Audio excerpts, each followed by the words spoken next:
नमस्कार दोस्तों, मैं आज आपको बताने वाला हूँ मल्टीमीटर कैसे यूज़ करें। बहुत सारे लोग मल्टीमीटर यूज़ करते हैं और मल्टीमीटर यूज़ करने में जो गलतियाँ करते हैं उससे मल्टीमीटर या तो डैमेज करते हैं या प्रॉपर टेस्टिंग नहीं कर पाते। मैं आज बता रहा हूँ आपको कि कैसे मल्टीमीटर को यूज़ करते हैं। ये एक मेरे पास मल्टीमीटर फ्लुक कंपनी का है जिसमें मैं बताऊँगा कि कैसे इसको यूज़ करते हैं।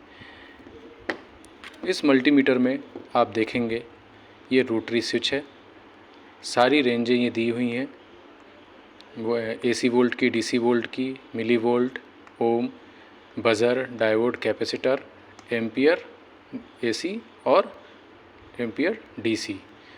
यहाँ पर देखेंगे मल्टीमीटर चाहे कोई भी हो, इन दोनों टर्मिनल के बीच में, दोनों प्रॉब के जो सॉकेट हैं इनके बीच में इनकी लिमिट्स वोल्टेज दी होती है। जैसे ये 600 वोल्ट दिया हुआ है, मतलब इसमें मैक्सिमम 600 वोल्ट आप चेक कर सकते हैं। यहाँ पर मैं आपको बताऊंगा हर एक सिलेक्शन करके कि कौन से मीटर की कौन सी रेंज का क्या यूज़ होता है।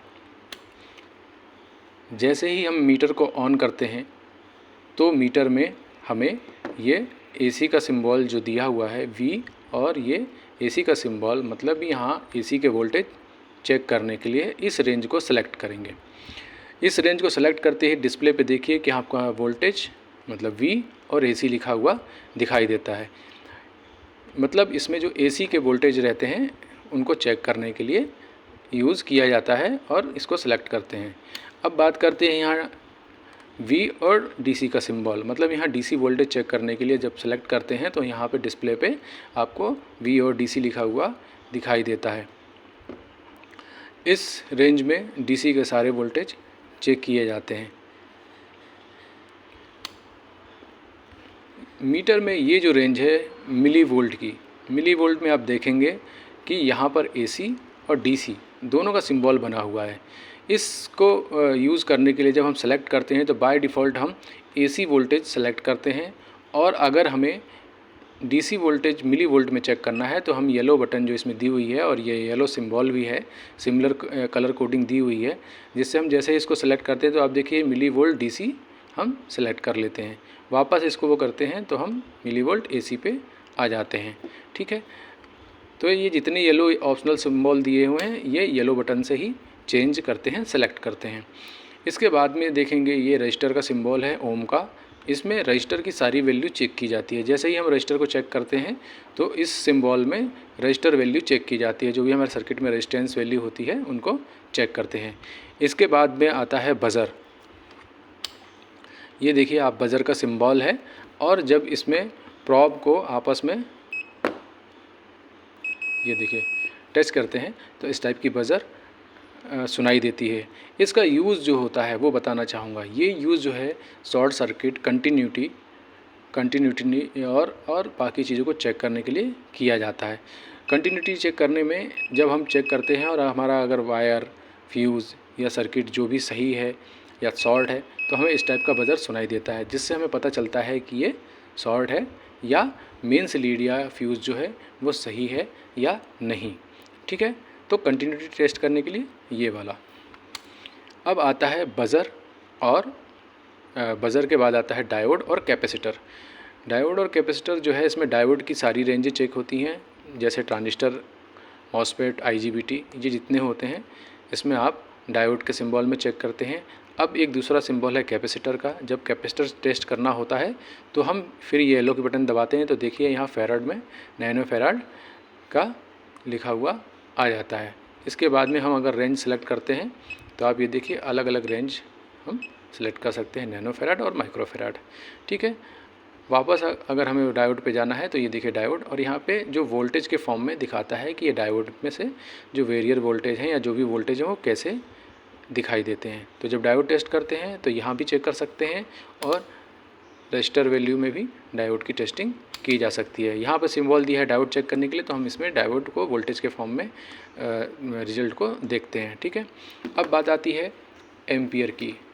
तो यहाँ पर जो AC और DC एम्पियर दिए हुए हैं तो ये देखेंगे जो रेड प्रॉब यहाँ लगी हुई है इसमें वोल्टेज, ओम, बज़र और कैपेसिटर, डायोड सारे सिंबल यहाँ दिए हुए हैं। मतलब ये सारी रेंज चेक करने के लिए जो दिया हुआ है, ये सारी रेंज चेक करने के लिए हमें प्रॉप को यहाँ लगाना है।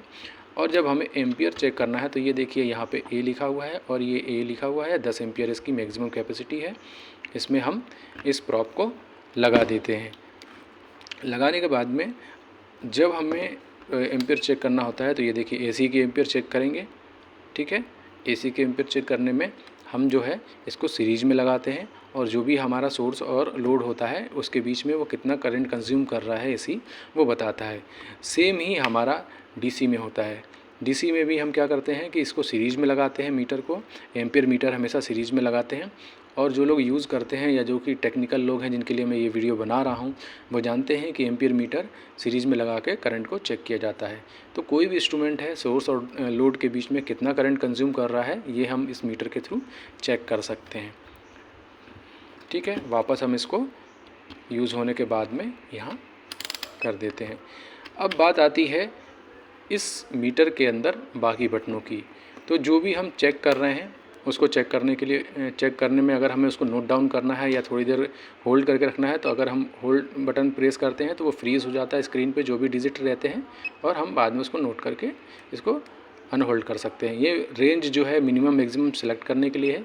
ये देखिए आप मैनुअली रेंज को सिलेक्ट कर सकते हैं, पर ये मीटर ऑटोमेटिक है, आपकी जो रेंज है वो ऑटोमेटिक सेलेक्ट करता है, इसलिए हमें ज़्यादा ये करने की ज़रूरत नहीं पड़ती है।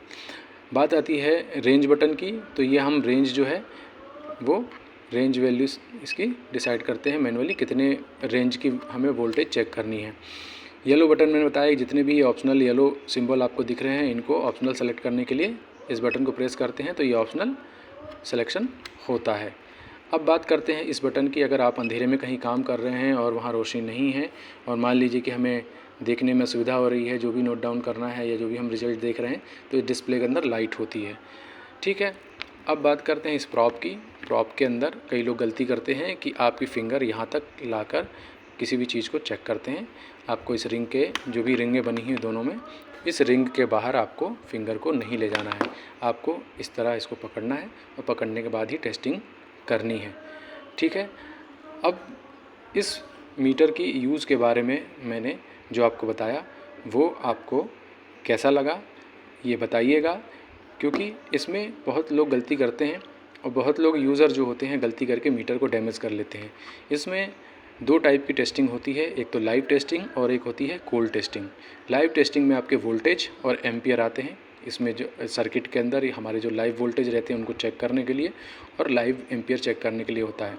और जो कोल्ड टेस्टिंग होती है वो होती है हमारे ओम, रजिस्टर वैल्यू, बजर और डायोड कैपेसिटर। ये जो चेक करते हैं ये कोल्ड टेस्टिंग होती है।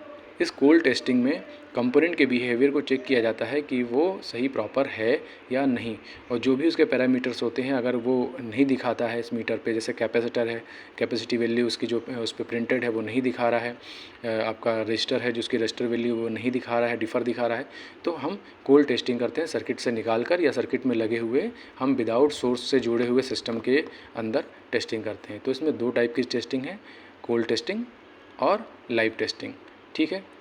तो ये मल्टीमीटर के बारे में मैंने बताने का प्रयास किया। बहुत सारे लोग गलती करते हैं और अच्छे मीटरों को भी डैमेज कर लेते हैं, तो सभी टेक्नीशियनों के लिए ये वीडियो है।